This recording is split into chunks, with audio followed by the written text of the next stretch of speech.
अस्सलाम वालेकुम दोस्तों, मुझे नदीम खिलजी कहते हैं।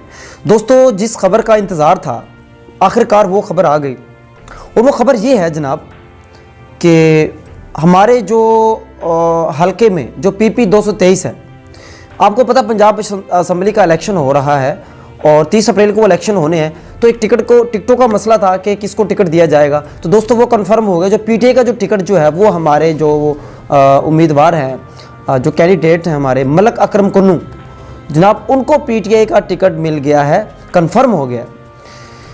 तो ये तो दोस्तों एक कशमकश थी कि टिकट मिलेगा नहीं मिलेगा, तो ये तो कंफर्म हो गया।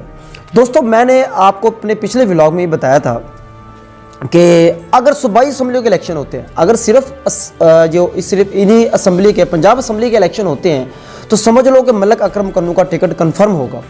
हाँ, अगर पाकिस्तान में आम इलेक्शन होते हैं, यानी पूरे मुल्क में इलेक्शन होते हैं, बड़ी सीटों के भी इलेक्शन होते हैं और छोटी सीटों के भी इलेक्शन होते हैं, तो तब बड़ी मुश्किल पड़ जाएगी।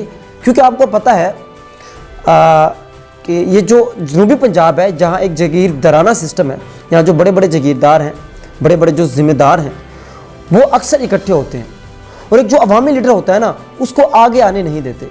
तो ये आप सब लोग बेहतर समझते हैं।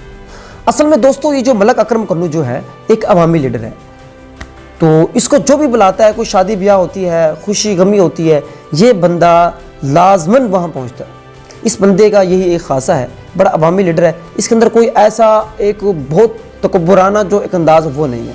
इस वजह से इसको बहुत से जो नौजवान जो है ना, आज के जो नौजवान आपको पता है वो उसको पसंद करते हैं। तो ये मैं अपनी बातें नहीं कर रहा, मैं लोगों से जब पूछता हूँ तो उनकी ये मुख्तलिफ उनकी आरा होती है, उनके जज्बात होते हैं। वो यही कहते हैं कि मलक अकरम कन्नू बहुत अच्छा इंसान है, एक अवामी लीडर है।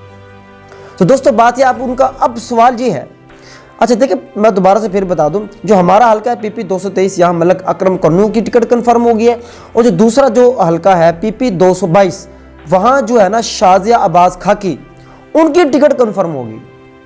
तो देखिए अब क्या बनता है, इनका बड़ा क्या मुकाबला होता है। अब सवाल उठता है कि आया कि क्या अब मलक अकरम कन्नू जीत पाएंगे, ये भी तो एक सवाल बनता है ना, आया कि क्या अब वो जीत पाएंगे या नहीं। तो दोस्तों पहली बात याद रखें कि 2018 में मलक अकरम कन्नू इसी PTI के टिकट पर थे और तकरीबन कोई 1500-1600 वोटों से हार गए थे, बहुत कम मार्जिन से हारे थे। तो दोस्तों अब मुकाबला बड़ा टफ है। अब कुछ लोग कह रहे हैं, बल्कि बहुत से लोग ये कह रहे हैं, अगर अकरम कन्नू अब नहीं जीतता तो समझो फिर वो कभी नहीं जीतेगा। तो खैर ये इनके लिए डू एंड डाई वाला मसला है और इस बार चांसेस भी बहुत ज़्यादा हैं। PTI का सिक्का चल रहा है, बल्ले का जो है ना वो अरूज है, तो देखते हैं फिर वो कितने छक्के चौके लगाते हैं। तो तमाम दोस्त जो है ना आप इंतज़ार कीजिएगा। और जितने भी मेरे दोस्त वीडियो देख रहे हैं, जिन्होंने मेरा चैनल सब्सक्राइब नहीं किया, वो लाजमी इसको सब्सक्राइब कर लें, क्योंकि आगे हमने लोगों के मुख्तलिफ जो शहरों में जाके, मुख्तलिफ देहातों में जाके उन लोगों से उनकी राय लेनी है कि आए कि वो किसको जो है ना वोट देंगे और किसको नहीं देंगे, उनका फेवरेट कौन है। आए कि मलक अकरम कन्नू है। और यहाँ याद रखें जो मुखालिफ टिकट मिलेगा वो तकरीबन यूँ समझ लें कि नगमा मुश्ताक है नून लीग की तरफ से, उनको मिलेगा, ये मिल चुका होगा। तो देखते हैं इनमें कितना टफ मुकाबला होता है। तो दोस्तों मेरा चैनल सब्सक्राइब करना मत भूलेगा और अपनी कमेंट सेक्शन में अपनी राय भी ज़रूर दीजिएगा। बहुत शुक्रिया, अल्लाह हाफिज़।